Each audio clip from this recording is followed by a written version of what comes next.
Sir Ambedkar విగ్రహాన్ని మీరు touch చేయరన్నారు కదా, అది నిజం. దానికి ఇంకో కారణం కూడా ఉంది. ఎందుకంటే వాళ్ళకి దళితులంటే ఇష్టం లేదు కాబట్టి ఆ విగ్రహాన్ని టచ్ చేయరు. రెండోది, ఆ పెత్తందారీ సామ్రాజ్యమైనటువంటి అమరావతిలో అస్సలు పెట్టుకోరు. వాళ్ళు ఎక్కడో మీరు అన్నట్టు ముళ్ళ కంచెల్లో ఎక్కడైనా పెట్టుకోవాల్సిందే. ఆ ప్రయత్నం కూడా చేయలేదు, చేస్తానని చెప్పి అది కూడా చేయకుండా మానేశారు. సో అంబేద్కర్ విగ్రహాన్ని టచ్ చేయరనడానికి ఏంటంటే ధైర్యమే కాదు, వాళ్ళకి అసలు అంబేద్కర్ గారంటేనే దళితుడని, ఆ దళితుల్ని ఎవరిని కూడా దగ్గరకు కూడా రానివ్వరు సార్. వాళ్ళు పెత్తందారీ మనస్తత్వం అలాంటిది. చంద్రబాబు ఏమన్నారు, చింతమనేని ఏమన్నారు, ఆదినారాయణ రెడ్డి ఏమన్నారు దళితుల గురించి ఒక్కసారి మీరు ప్లే చేశారంటే ఆ తర్వాత లజపతి రాయ్ గారితో నేను మాట్లాడతాను. ఒక్కసారి బయట ప్లే చేయండి.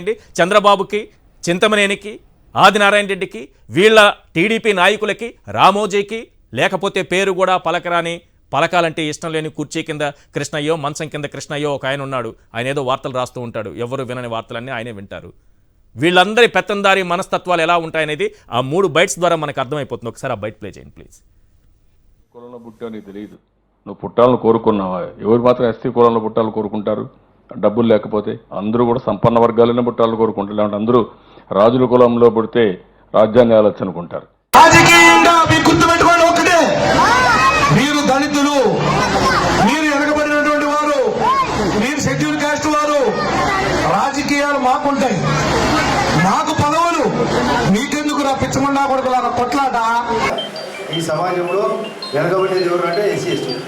కారణం వాళ్ళ వెనుకబాటు కారణం ఎస్సీ ఎస్టీ. ఈ సమాజంలో ఈ ఆసుపత్రితో సహా చాలా విషయాల్లో ఎంతో మేలు చేయాలని ఆలోచించిన పట్టా భూములు ఉండవు, సరిగా చదవరు, శుభ్రంగా ఉండరు. సార్ లజపతి రాయ్ గారు, ఈరోజు ముఖ్యమంత్రి గారి ప్రసంగంలో ఆయన పెత్తందారి మనస్తత్వం పైన, అలాగే అంటరాని తనం రూపం మార్చుకొని తిరుగుతోంది కొందరి రూపంలో అని అన్నారు. ఈ మొత్తం ఓవరాల్ వారి ప్రసంగం పైన మీ విశ్లేషణ ఏంటి?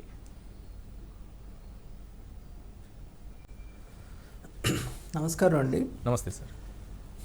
అంబేద్కర్ తన జీవితకాలంలో ఒక మాట చెప్పారు. ఈ దళిత వర్గాల్ని, బలహీన వర్గాల్ని మరి ముందుకు తీసుకెళ్ళడానికి కొంత ప్రయత్నం నేను చేశాను. ఈ రథాన్ని కొంతవరకు తీసుకొచ్చాను. ఈ రథాన్ని ముందుకు తీసుకెళ్లాల్సిన బాధ్యత రాబోయే పరిపాలకుల మీద కానీ ప్రజల మీద కానీ ఉంటుందనేటటువంటి ఒక భావాన్ని ఆయన ఎక్స్ప్రెస్ చేశారు.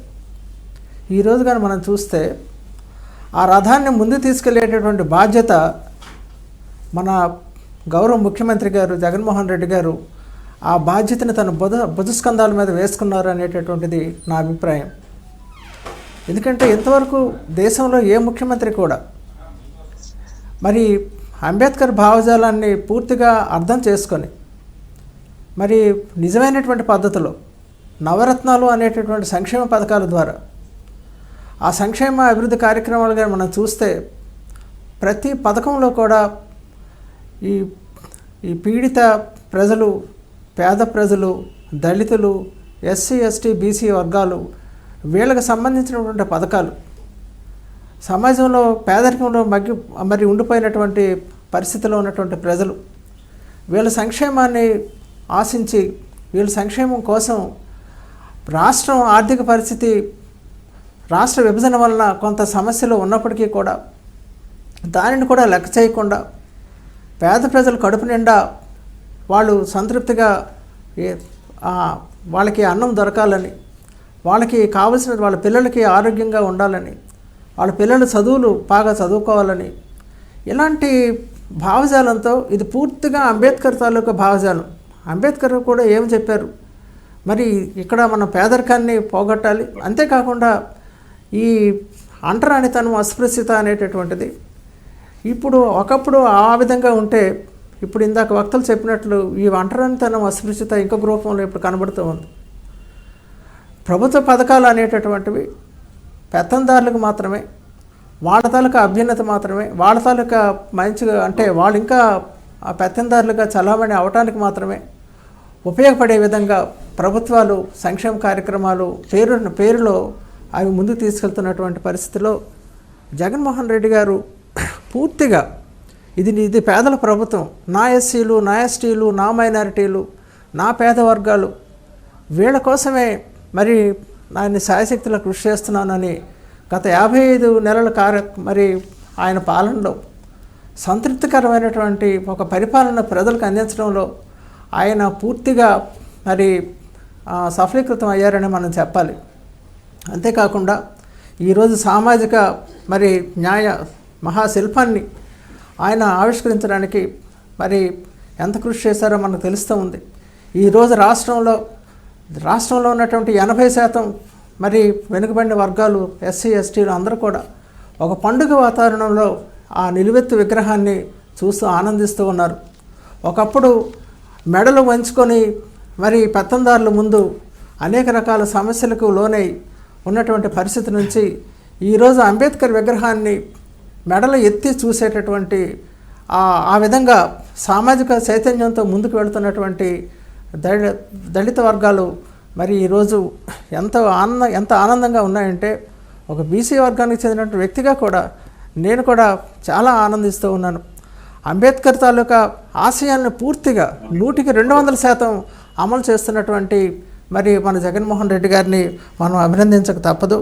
అంతేకాకుండా ఈ సంక్షేమ కార్యక్రమాల ద్వారా గత 55 నెలల కాలంలో ఇంచుమించు సార్ ఒక పాయింట్ సార్, అంబేద్కర్ గారు ఒక మాట అంటారు, దేశానికి కానీ 2 లక్షల కోట్ల రూపాయలు. ఎస్, విద్యావంతులై ఆత్మగౌరవంతో ఉన్నప్పుడే ఆ జాతి బాగుపడుతుంది. ఒక జాతికి సంఖ్యాబలం ఒక్కటే సరిపోదు, విద్యావంతులై ఆత్మగౌరవంతో ఉండాలి అని అంటారు. విద్య అనే దాన్ని ఈ రోజు బడుగు బలహీన వర్గాల చేయటంలో సీఎం గారి కృషి ఏ రకంగా కనిపిస్తుంది సార్? మరి జగన్మోహన్ రెడ్డి గారు ఆ విషయానికి ఇస్తే ఈరోజు మనం ఈ నాడు నేడు కార్యక్రమాల ద్వారా మరి అనేక విద్యా కార్యక్రమాల ద్వారా మరి ఆయన ఒక నూతన పంథాలో రాష్ట్రాన్ని ముందుకు తీసుకెళ్తున్నారు. ఈరోజు అందరూ ఆశ్చర్యపోతున్నారు ఏంటంటే కేరళను కూడా, మన దేశంలో కేరళను కూడా విద్యా కార్యక్రమాల్లో విద్యను ప్రజలకు అందించడంలో మన రాష్ట్రం కేరళ కన్నా అధిగమించిందని, కేరళ రాష్ట్రానికన్నా మించిపోయింది అనేటటువంటి వార్త అది చాలా గర్వకారణమైనటువంటిది. ఎగ్జాక్ట్లీ అంబేద్కర్ అదే ఆశించాడు. అస్పృశ్యత నివారణే కాకుండా ఈ వర్గాలన్నిటికీ కూడా విద్యను అందించడం ద్వారానే త్వరితగతిన ఈ వర్గాలన్నీ కూడా అభివృద్ధి చెందుతాయి. నిజమైన సంక్షేమ రాజ్యం రావాలి, నిజమైనటువంటి సాధికారత ఈ బడుగు బలహీన వర్గాల్లో రావాలి అంటే విద్య అనేది ప్రధానమైన ఆయుధం. ఈ విద్యా వ్యవస్థని పూర్తిగా విప్లవాత్మకమైన పద్ధతిలో మన గౌరవ ముఖ్యమంత్రి గారు జగన్మోహన్ రెడ్డి గారు అనేక కార్యక్రమాలు ఇంట్రడ్యూస్ చేసి, ఒక రకంగా చూస్తే ఇంగ్లీష్ మీడియం మరి అమలు చేయటం కానీ, మరి సిబిఎస్ఈ సిలబస్ అమలు చేయటం కానీ, అదేవిధంగా ప్రపంచంలో ఎక్కడ అతి మంచి సిలబస్ ఉంటే ఆ సిలబస్ని తీసుకొచ్చి మన రాష్ట్రంలో మరి మన విద్యా వ్యవస్థలో, మన విద్యా స్కూల్స్లో అన్నింటిలో కూడా అమలు చేయటం అనేటటువంటిది ఇది గౌరవ ముఖ్యమంత్రి గారు చేస్తున్న విషయం కాదా? మరి కళ్ళు మూసుకొని మరి ఇదేదో జరగటం లేదు, అభివృద్ధి జరగటం లేదు, మరి ఇదంతా ఏదో ఒక రకంగా రాజకీయంగా బురద జల్లటానికి ప్రయత్నాలు మరి చేయటం అనేటటువంటి సమంజసం కాదు. విపక్షాలన్నీ కూడా ఒక క్రియాశీలకమైనటువంటి పాత్ర వహించాలి కానీ మరి అభివృద్ధికి విరోధంగా, అభివృద్ధిని నిరోధించే విధంగా తమ తాలూకు పాత్రని వాళ్ళు వహించడం లేదనేటటువంటి ప్రజలందరూ గమనిస్తున్నారనే విషయం నేను ఒక విద్యావంతుడిగా నేను చెప్తూ ఉన్నాను ఈరోజు.